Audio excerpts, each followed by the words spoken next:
In this presentation, we're going to be looking at the new render setup inside of Maya 2016 Extension 2.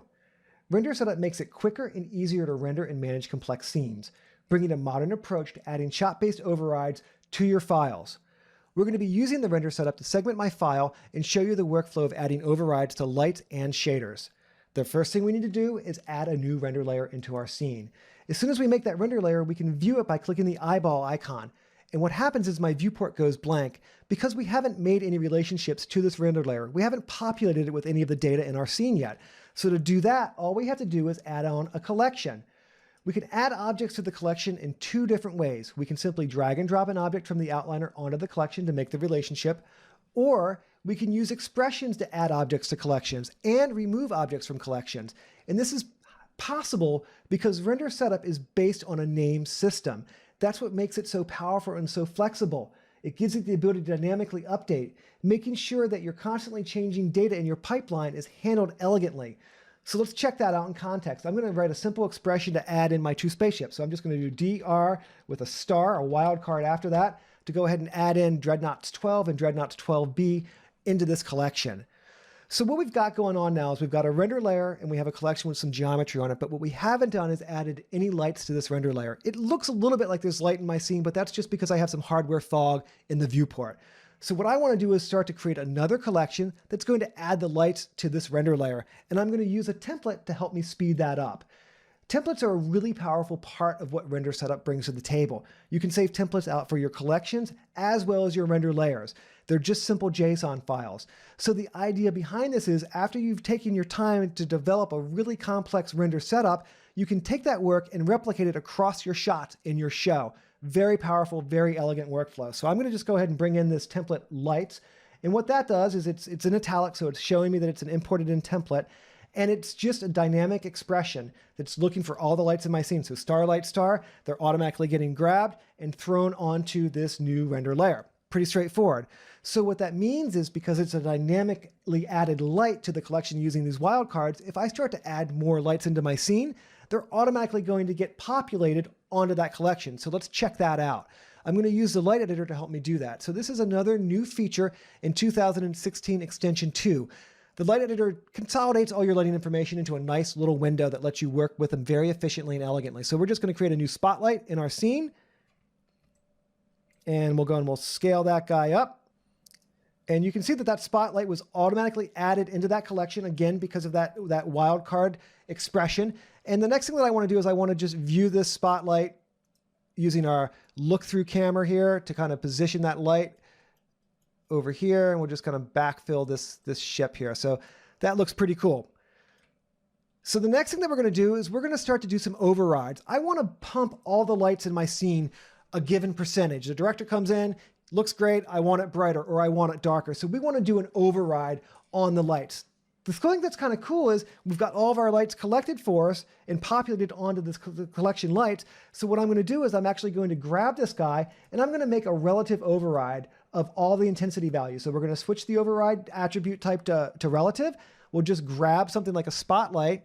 We'll go to the attribute editor for this guy, and I'm going to drag and drop the attribute that I want to have changed for every single object that's in that collection. So any object that lives on the light collection that has the attribute intensity is going to get this relative override added to it. So if we jump over here to the relative override and we bump this up to something like 2, you can see that it's going to bump all my lights. So my directional light, my spotlight, my point light, they all got from their current baseline value 2 added to it. Now that's obviously a little bit crazy, but you know, we could go ahead and subtract some. We could do -1, right?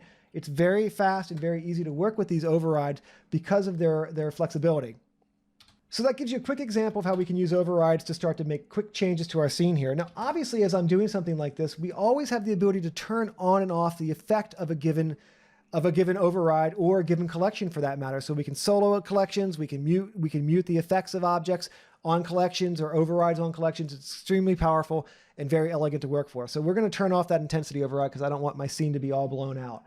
So the next thing that I want to do is show you how we can do a shader override. Let's say we wanted to generate a map pass or an ID channel for the spaceship. So let's do that really quickly. So we'll create another collection.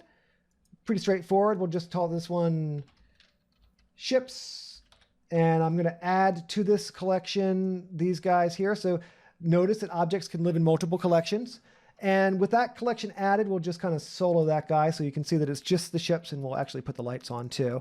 And what we're going to do is we're going to create an override on these. So we're going to say, instead of doing an absolute or relative override on a single attribute, I'm going to create a shader override. So that means that anything that's in this collection is going to get its shader taken off and this new shader overridden or put on top of it. So very straightforward. We'll go ahead and we'll add this, we'll just do a surface shader on that guy. That's cool. And we'll just make it red so it's easy to see.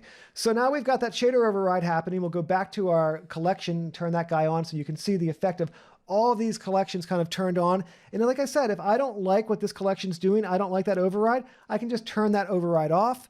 Just like that, we're going to be right back to our original ship. If I really do want that ID channel, I could turn it back on. So that's a quick example of the types of things you can do with overrides in the new shader setup inside of Maya 2016 Extension 2.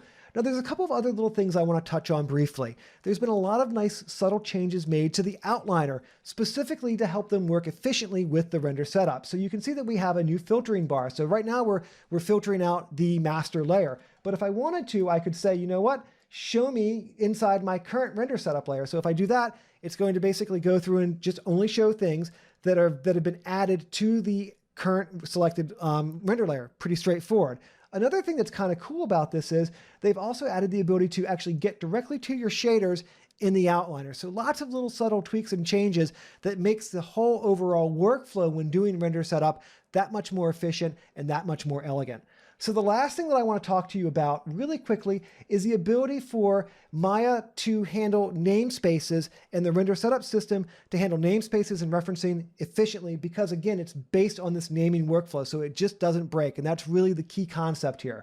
So let's go ahead and get back to our master layer, filter our master layer out here. And you can see that I've got these namespaced props in here. So what I want to do is I want to create a new collection that's going to grab props. And whenever I import props in or whenever I reference props in, I want them automatically to get added to this collection. So how do you do that? Well, you create a new collection, pretty straightforward. And we'll just call it P for props.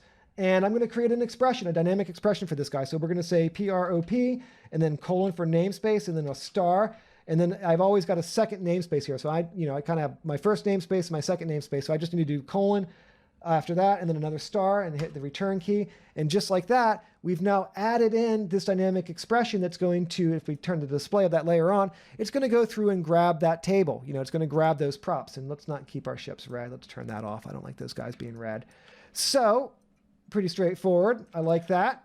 All right, so the next thing that we want to do is go ahead and reference in some objects that are going to have the namespace props and show you how that's going to just come in and work. And that's really the key here, is that it just works. It's so cool. So we'll just add props namespace for these flags. We'll go and we'll reference those guys in, and just like that, in they come. We'll give this guy a solo so we just see the props. So here they come, and we're going to solo that guy. Turn off these other layers. Actually, let's keep the lights on and get rid of that collection there. So now you can see that we've got our props layer, which is just kind of, and our lights displayed here. But that is really what it's like to work with the render setup inside of Maya 2016 Extension 2. Just to recap, it's a very powerful system that's based on names. So it has the ability to constantly handle the changing data in your pipeline. And that's really what makes it so special. Thanks for taking the time to check it out.